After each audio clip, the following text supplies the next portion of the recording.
Bakery और मिठाई की दुकान चलाने वाला एक व्यक्ति बैंक में जाता है और कहता है कि साहब उसे लोन की जरूरत है। यदि 15 लाख रुपए मिल जाएं तो वो अपने कारोबार को और बड़ा कर देगा। बेकरी का और मिठाई का कारोबार को वो बड़ा करने के लिए ही चाहता है। बैंक वाले कहते हैं कि कोई दिक्कत परेशानी नहीं है, आप बैंक में अप्लाई कर दीजिए, हम आपके कागज देखेंगे, अगर ठीक रहे तो हम आपको लोन दे देंगे।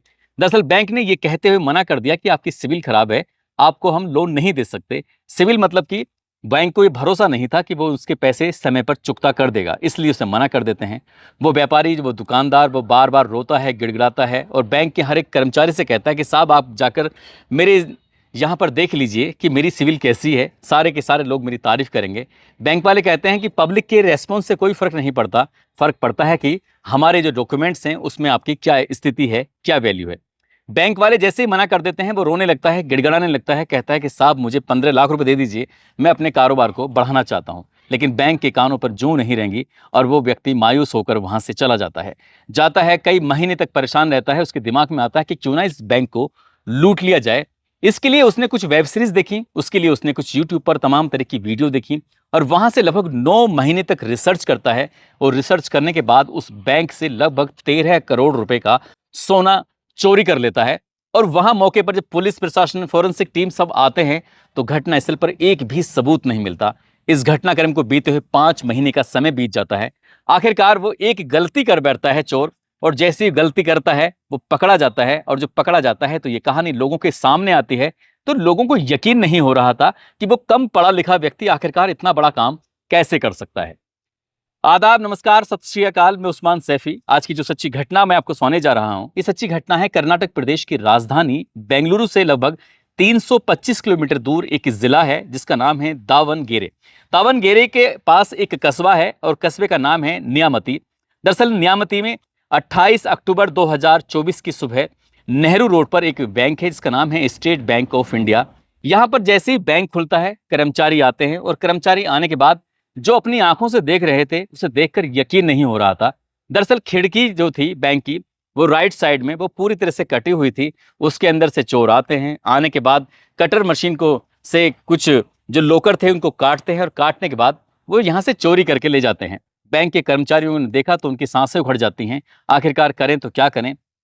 तभी पुलिस को सूचना दी जाती है। पुलिस ने मौके पर आकर देखा, पड़ताल की तो पता चलता है कि एक लोकर को तो खोल चुके थे जिसमें लगभग 500 ग्राहकों का सोना था, उसको तो वो ले जा चुके थे। और एक और लोकर था जिसमें सैकड़ों ग्राहकों का सोना और नकदी रखे हुए थे, उसे खोल नहीं पाए। ऐसा लग रहा था जैसे क्या कटर मशीन की गैस खत्म हो गई हो। दरअसल ये जो बैंक है वो लगातार 2 दिन तक बंद था और 2 दिन बंद होने के बाद जब तीसरे दिन खुलता है तो उसके बाद चोरी की इस वारदात का पता चलता है। बैंक का एक कर्मचारी होता है जिसका नाम सुनील कुमार यादव होता है। वो नजदीकी पुलिस स्टेशन न्यामती थाने में फोन करता है कि कहता है साहब की एसबीआई जो नेहरू रोड पर पड़ती है वहां पर चोरी हो गई है, आप जल्दी से आ जाइए। जैसे ही पुलिस आती है उसके बाद तहरीर ली जाती है और बीएनएस की धारा 305, 331/3, 331/4 इसके तहत मुकदमा दर्ज कर लिया जाता है। इस मामले की गूंज अब पूरे प्रदेश भर में फैल गई थी। DIG B Ramesh, SP Uma Prasad, ASP Varghese और एसपीआरए बीएस वसुराज और एसएचओ रवि एनएस ये मौके पर पहुंच जाते हैं। और आने के बाद इस मामले की जांच पड़ताल शुरू हो जाती है। 5 इंस्पेक्टर और 10 सब इंस्पेक्टरों की टीम बनाई जाती हैं और टीम बनाने के बाद वो जांच में जुट जाती हैं। फॉरेंसिक टीम जब यहाँ पर मौके पर पहुंचती है तो यहाँ आने के बाद सबसे पहले देखा जाता है कि जो डीवीआर है वो गायब हो चुका है। साथ ही जब डॉग स्क्वाड को बुलाया जाता है तो जो डॉग स्क्वाड यानी खोजी कुत्ते होते हैं, खोजी कुत्तों ने आकर जब बैंक के अंदर सूंघना शुरू किया है तो कुत्तों ने छींक छींक कर उनका बुरा हाल हो जाता है। दरअसल चोर जब यहाँ से चोरी करके जाते हैं तो पूरे बैंक में वो जगह जगह मिर्ची पाउडर छिड़क देते हैं, फेंक देते हैं, ताकि चोर जो बैंक में चोर आए थे कुत्ते उनका ज़्यादा दूर तक पीछा ना कर सकें। इसलिए ये भी प्लानिंग फेल हो जाती है। डीवीआर जो मौके पे था ही नहीं, जो सीसीटीवी कैमरे थे वो भी वहां से गायब थे। अब पुलिस ने देखा कि आखिरकार सायरन क्यों नहीं बजा। जब इन्होंने घर इसके अंदर प्रवेश किया था बैंक के अंदर तो पता चलता है कि पुराना सायरन था। अब पुलिस वालों ने पूछा कि तुम्हारे बैंक में कोई गार्ड वगैरह नहीं है, तो कहते हैं कि साहब हम गार्ड रखते नहीं हैं। इतनी लापरवाही बैंक की तरफ से रही।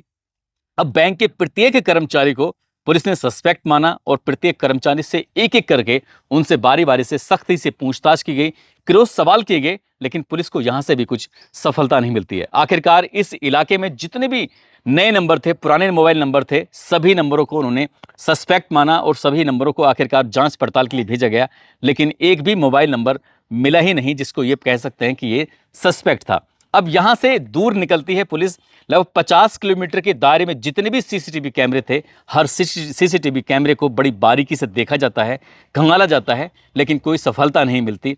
दरअसल ये घटना होती है 25 और 26 की रात को होती है। 27 तारीख को बैंक बंद था, 28 तारीख को बैंक खुला था, तब जाके इस बात का पता चलता है। जब ये घटनाक्रम पुलिस इसकी जांच पड़ताल में जुट जाती है तो पुलिस को कोई सुराग नहीं मिल रहा था। इसके बाद पुलिस ने सोचा कि हो सकता है कि दूसरे प्रदेशों के कोई लूट करने वाले, डकैती डालने वाले, चोरी करने वाले, जैसे दिल्ली है, जैसे उत्तर प्रदेश है, जैसे गुजरात है, जैसे राजस्थान है, वहाँ के चोरों से संपर्क किया। पुराने लगभग 10 से 15 साल के जितने भी रिकॉर्ड था, जहाँ जहाँ चोरी हुई थी, वहाँ के लोगों से, वहाँ के चोरों से, वहाँ के डकैतों से, लुटेरे से, सभी से पूछताछ की गई। पुलिस के हाथ कुछ लग नहीं रहा था। आखिरकार ये घटना होती है अक्टूबर के अंत में, और साथ ही नवंबर बीत जाता है, दिसंबर बीत जाता है, जनवरी बीत जाती है, फरवरी बीत जाती है, और धीरे धीरे करके ऐसी बैंक की जो लूट थी, इस घटनाक्रम का खुलासा नहीं हो रहा था। हालांकि पुलिस ने बड़े बड़े दावे किए थे कि हम जल्दी इस घटनाक्रम का खुलासा कर लेंगे। मार्च 2025 आ जाता है और पुलिस के पास एक कॉल पहुंचती है। ये तमिलनाडु का एक इलाका होता है। तमिलनाडु के इलाके में एक व्यक्ति फ़ोन करके बताता है कि साहब मेरा नाम तो आना नहीं चाहिए, लेकिन एक व्यक्ति है जिसका नाम विजय कुमार है। दरअसल विजय कुमार के रहन सहन में पूरी तरह से परिवर्तन हो चुका है। घर उसने बहुत जल्दी बनाया है, अपने दोस्तों को लाखों लाखों रुपए उधार दे देता है, अपने दोस्तों को भी उसने मकान बनाकर गिफ्ट किया है। ऐसा क्या काम है जो उसका एकदम से चलने लगा?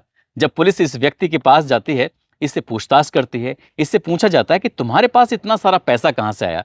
दरअसल ये व्यक्ति जिसका नाम विजय कुमार है, वैसे तो रहने वाला ये तमिलनाडु का है, लेकिन कर्नाटक के इसी जिले के अंदर, जिस जिले का नाम है दावणगेरे, उसी का कस्बा जो लगता है न्यायमती, वहां पर ये बेकरी और मिठाई की दुकान चलाता है।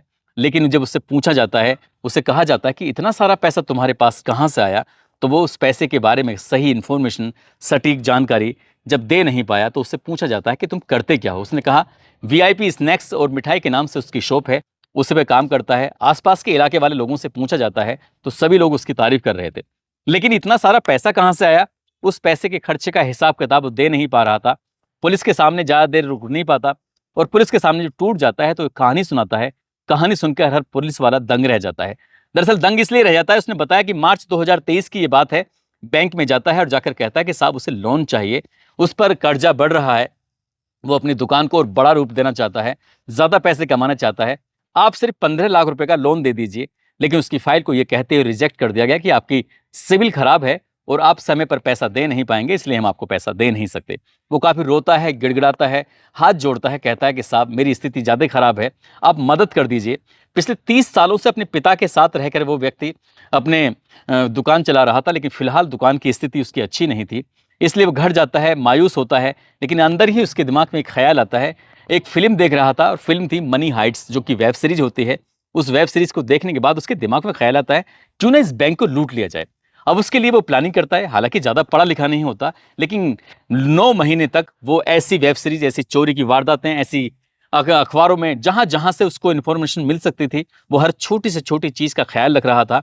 और उसके बाद उसने रिसर्च करने के बाद वो एक टीम बनाता है, और टीम में 6 सदस्य होते हैं। उसका खुद भी था जिसका नाम विजय कुमार होता है, साथ ही उसका भाई जिसका नाम अजय कुमार होता है, उसका बहनोई यानी कि जीजा होता है उसका परम आनंद, साथ ही उसका दोस्त होता है अभिषेक, एक और दोस्त होता है चंद्रशेखर, एक और दोस्त होता है मंजुनाथ।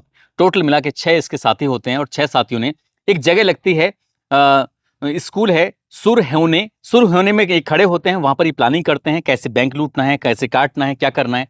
पूरी प्लानिंग के साथ साथ ही वो उस बैंक के नजदीक जाते थे, और नजदीक जाने के बाद वहां से कुछ भी मिट्टी, ईंट, कुछ भी सामान लाते थे, और लाने के बाद वो घर निकल आया करते थे। बार बार रिहर्सल कर रहे थे ताकि देख सकें कि रास्ते में पुलिस पड़ती है कि नहीं पड़ती है, कोई कैमरा लगता है कि नहीं लगता है, कोई आदमी आता है कि नहीं आता है। इस तरह से वो कई महीने तक लगातार प्रयास कर रहे थे, और हर बार वो चुपचाप ऐसे ही बच के निकल आया करते थे। आखिरकार उन्होंने एक तारीख चुनी, और वो तारीख थी 25 अक्टूबर 24 की तारीख, क्योंकि वो फ्राइडे का दिन होता है और अगले दिन सैटरडे था 26 तारीख को, और सैटरडे में बैंक बंद था क्योंकि ये फोर्थ सैटरडे था, और उसके अगले दिन 27 तारीख को संडे था और 28 तारीख को बैंक खुलना था। लगातार 2 छुट्टी होने की वजह से, सैटरडे और संडे की छुट्टी होने की वजह से इन्होंने ये पूरी प्लानिंग कर रखी थी। बाजार जाते हैं, शिव मोगा और नियामती से उन्होंने साइलेंस हाइड्रोलिक कटर खरीदे, साथ ही गैस कटिंग मशीन खरीदी, मुखेटे खरीदे और काले कपड़े खरीदे। और इस तरह के सामान खरीदने के बाद ये सीधा, क्योंकि जो मशीनें खरीदी थी जिसकी वजह से कोई शोर ना हो, आसपास के लोगों को पता ना चल सके, ये एसबीआई का जो नेहरू रोड पर बैंक लगता है नियामती में, वहाँ उसकी राइट साइड में खिड़की होती है और खिड़की की पूरी को काट लेते हैं और काटने के बाद उसके अंदर प्रवेश करते हैं। एक लोकर तो तोड़ लेते हैं। उस लोकर में लगभग 17 किलो 750 ग्राम सोना होता है, जिसकी कीमत बताई जाती है 12 करोड़ 95 लाख रुपए के आसपास। जब दूसरे लोकर को वो तोड़ने की, काटने की कोशिश कर रहे थे, तब गैस खत्म हो जाती है। उसके बाद वहां से सारा सामान समेटते हैं। समेटने के बाद जब वहां से चलते हैं तो वहां पर काफी मात्रा में मिर्ची पाउडर फेंक देते हैं। जब जब ये बात करते थे तो बात करने के लिए कभी मोबाइल का इस्तेमाल नहीं करते थे, बिना मोबाइल के ही रहते थे। और जहां जब इनकी इशारे में बात होती थी पहले ही कि हम फला तारीख को फला टाइम पहुंचेंगे, किसी को बुलाने की जरूरत ना पड़े, 9 महीने से ऐसे ही प्लानिंग करते रहते हैं और प्लानिंग इनकी सक्सेस होती है। सब कुछ ठीक हो जाता है, चोरी हो जाती है, किसी को पता नहीं चलता। पुलिस मामले की जांच करती है। अक्टूबर के अंत में चोरी होती है, नवंबर, दिसंबर, जनवरी, फरवरी और मार्च का महीना आ जाता है, लेकिन पुलिस वालों को कोई खैर खबर नहीं मिल रही थी। लेकिन विजय कुमार जो होता है, उसने 15 किलो जो सोना था वो तमिलनाडु के मदुरै एक जगह लगती है, वहाँ जंगल में एक कुआं होता है और कुएं के अंदर 15 किलो सोना उसके अंदर डाल देता है। और ये कहते हुए डालता है अपने साथियों से कि जब ज़रूरत होगी तब इसे खोलेंगे, अगर हमने सारा सारा सोना निकाल लिया तो अचानक से पैसे कहाँ से आए, हम इसके जवाब नहीं दे पाएंगे। इसलिए उन्होंने कहा कि जैसा मैं करता हूँ वैसे करना है। फिर उसने अपने दोस्तों को, किसी को मकान बना के दिया, किसी को पैसे दे रहा था। उसने अपने गाँव में भी अच्छा मकान बनाया, उसने बाहर भी उसने अपना अच्छा मकान बनाया और इसकी नज़र पड़ जाती है आसपास के लोगों तक। आसपास के लोग कह रहे थे कि अभी तक तो इसके पास कुछ नहीं था और अचानक इतना सारा पैसा इसके पास कहाँ से आया। तभी वो पुलिस को सूचना दी जाती है और जैसे ही पुलिस के पास सूचना पहुंचती है, पुलिस सक्रिय होती है और उससे पूछती है कि इतना पैसा आया कहाँ से। वो उस पैसे का हिसाब किताब नहीं दे पाया था। जब पुलिस ने उससे सोना बरामद किया तो लगभग दो दीवारें ऐसी थी जहाँ दीवार पर सोने की चैन, सोने की जो हार थे महिलाओं के, वो इस तरह से लगे हुए थे। साथ ही उसने पुलिस लिखा था और SVG लिखा हुआ था, जो बड़े बड़े अक्षरों में, वो सिर्फ अंगूठियों की जो तादाद थी उन अंगूठियों से लिखा हुआ था और भारी मात्रा में जो सोना था। कुल मिला के पुलिस ने लगभग 16 किलो से ज़्यादा सोना उन्होंने वसूल कर लिया है और तीनों आरोपियों को पुलिस ने गिरफ्तार कर लिया है और गिरफ्तार करने के बाद जेल भेज दिया है। इस घटना के बाद पुलिस की ओर से पुलिस के जो भी इसमें कर्मचारी काम कर रहे थे, अधिकारी काम कर रहे थे, उनको मुख्यमंत्री स्वर्ण पदक से सम्मानित भी किया जाएगा। और इस घटना के खुलासे के बाद लोगों को यकीन नहीं हो रहा था कि एक मनी हाइट्स नाम से वेब सीरीज होती है, जैसा उसमें दिखाया गया उसने रियल लाइफ में बिल्कुल वैसा ही करके लगभग 13 करोड़ रुपए का सोना चोरी कर लिया था। दोस्तों, इस पूरे घटनाक्रम को सुनाने का उद्देश्य किसी को परेशान करना नहीं है, किसी का दिल दुखाना नहीं है, बल्कि आपको जागरूक करना है, आपको सचेत करना है, आपको बताना है कि जो भी इस तरह के गलत रास्ते होते हैं, भले ही चाहे आदमी ये समझे कि वो पकड़ा नहीं जाएगा। इस कहानी में भी कुछ ऐसे ही होता है कि उन्होंने एक सक्सेस चोरी की थी, तो लगभग 13 करोड़ रुपए का सोना चोरी कर लिया था, लेकिन पकड़े नहीं जाते हैं और 5 महीने के बाद उस पैसे को पचा नहीं पाए थे, जो पैसा उस सोने को बेचने के बाद मिल रहा था। आखिरकार पकड़े जाते हैं और जब पकड़े जाते हैं तो पूरा घटनाक्रम खुल जाता है और वो जो भी साथी होते हैं 5-6, वो सब के सब सलाखों के पीछे उनकी जिंदगी गुजरेगी। इस घटनाक्रम में जो पुलिस वाले हैं उनको सम्मान तो खैर किया ही जाएगा, लेकिन जैसे इन्होंने चोरी की है वो वाकई अपने आप में हैरान करने वाली है, क्योंकि एक फिल्म देखी, वेब सीरीज, और फिल्म में जैसा हुआ था ठीक उन्होंने वैसे ही किया और इस घटनाक्रम को बिल्कुल अंजाम दे दिया, लेकिन पकड़े गए। दोस्तों, जाते जाते बिहार के रहने वाले हैं मोहम्मद जफर, साथ ही हर्षल बेंद्रे हैं, आज इनका जन्मदिन है। इनको जन्मदिन की ढेरों सारी शुभकामनाएं, बहुत बहुत मुबारकबाद। कुछ लोगों ने नाम लेने की अपील की है, जिसमें मुजफ्फर पठान है, गोविंद प्रजापति हैं, बीना यादव, नईम शेख, रामेश्वर झा, मंजर आलम, रोजी बेगम, आयान बाबू, आलिया मंजर, फलक नाज जो कि पूर्णिया के रहने वाले हैं, अब्दुल मंसूरी, अशोक कुमार, विरजेश कुमार सागर, नरेश पाल सिंह, सत्य प्रकाश सिंह, मोहम्मद फरमान, शाकिर शेख बिजनौर से, जयवीर नेगी उत्तराखंड से, सुबेश शर्मा बरेली से, मोहम्मद अरमान अंसारी धनबाद से, ऋषभ ठाकुर मेरठ से, प्रवीण कुमार जयपुर से, जय कुमार भदोही से, आशुतोष साहू प्रयागराज से, रशीद पाशा रामपुर से। आप सब लोग अपना ख्याल रखें, सुरक्षित रहें। जय हिंद, जय भारत।